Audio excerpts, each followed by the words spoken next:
ইসলাম নারীকে কতটা সম্মান দিয়েছে, ইসলাম নারীকে যতটা সম্মান দিয়েছে, ইসলাম নারীকে যতটা সম্মান দিয়েছে, রেসপেক্ট করেছে, বাট অন্য কোনো ধর্ম নারীদেরকে এত সম্মান দেয়নি। কিছু ধর্ম নারীদেরকে জাহান্নামের কয়লা বলেছে, কিছু ধর্ম পুরুষ জাহান্নামে যাওয়ার মূল কারণ হচ্ছে নারী, এটা বলেছে। কিন্তু বাট ইসলাম নারীদেরকে শুধুমাত্র জান্নাতে যাওয়ার, ইসলাম কখনোই নারীদেরকে জাহান্নামী বলা হয় না, ইসলামে নারীদেরকে জাহান্নামী বলা হয় না। ইসলামে আরও নারীদেরকে জান্নাতে যাওয়ার জন্য সুব্যবস্থা রেখেছে।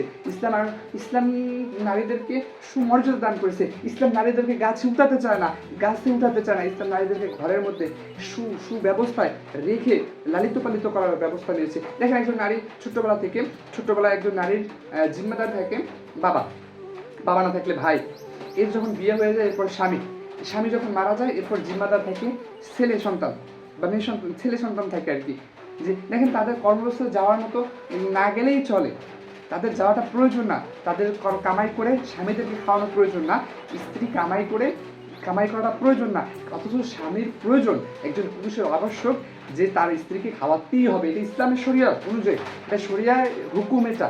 কিন্তু দেখেন, ইহুদি ধর্ম বা অন্যান্য ধর্মগুলোতে দেখেন যে যার মতো স্বাধীনতা চলতে পারবে, যে যার মতো বেহায়াপনা করতে পারবে, কিন্তু অথচ ইসলাম বেহায়াপনা না।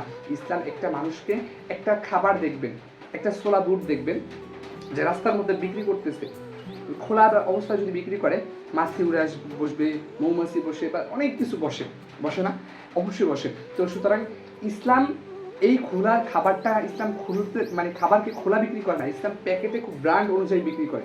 ব্র্যান্ডের খাবারের যেরকম দামও হয়, যেরকম মানও হয় ভালো, ওইরকম খাবারটাও প্যাকেট এবং সুস্বাদু থাকে। সুতরাং ইসলাম, আমি খাবারের সাথে তুলনা দিচ্ছি না, আমি মিসাল দিচ্ছি এরকমটা, যে খাবার ইসলাম মানুষকে চায় ব্র্যান্ড হিসাবে রাখতে, আর অন্যান্য ধর্ম, অন্যান্য প্রজাতি, অন্যান্য বুদ্ধিজীবীরা চায় মানুষকে খোলা পাইকারি ফুটপাতে বিক্রি করে না, এই বুট এই বুট এরকম বিক্রি করে, ওইরকম বিক্রি করতে চায়। আর ইসলাম চায় মানুষকে সেফলি রাখতে। ইসলাম মানুষ নারীদেরকে রেসপেক্ট দিয়ে, সম্মান দিয়ে, ভালোবাসা দিয়ে, উচ্চ মাথায় সব সময় মানুষের মাথায় তুলে রাখতে চায়। বাট আমরা এতটুকু বুঝি না। নারী চায় স্বাধীনতা, কিছু বুদ্ধিজীবীর মাথায় করছে শয়তান প্রস্তাব, এরা চায় নারীদেরকে ঘর থেকে বের করে রাস্তায় নামাতে, ধর্ষিতা বানাইতে,